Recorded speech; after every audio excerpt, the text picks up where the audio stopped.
Sobrang na-touch po ako kasi the way nila alagaan yung anak ko, ayun po yung sobrang na-appreciate ko. Kasi 'di pa po sa iba, yung kapag may mga dalang anak or may anak na students, parang yung iba ang tingin ay, parang jina-judge gano'n. Pero yung sa akin po sobrang welcoming and caring ng mga kaklase ko.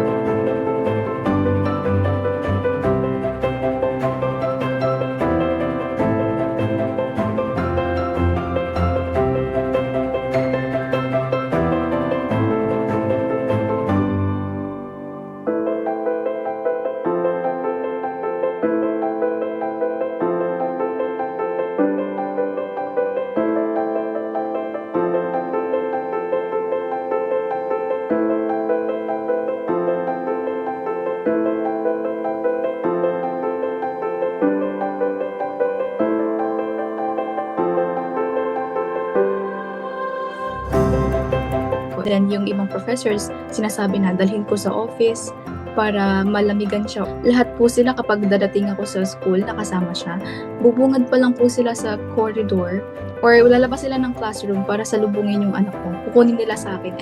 Pero kapag nasa kanila po yung anak ko, nagkakaroon po ako ng time para sa sarili ko, para gawin yung mga bagay na kailangan ko pong gawin, lalo na po sa mga schoolworks.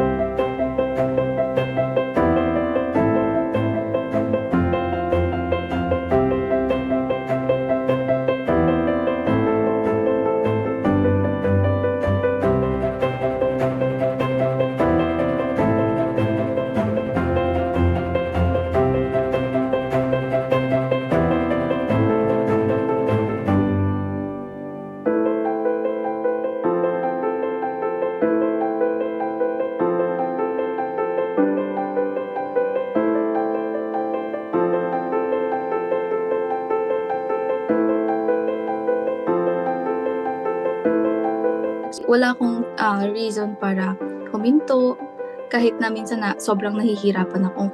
Ang kinaka-proud ko po talaga is nakaya ng sarili ko po lahat ng, experiences na yun, kahit na sobrang hirap. Grumaduate po ako ng mild Latin honors. So, sa lahat po ng naranasan ko na yun, kahit na sobrang hirap, naka-graduate pa rin po ako ng may karangalan.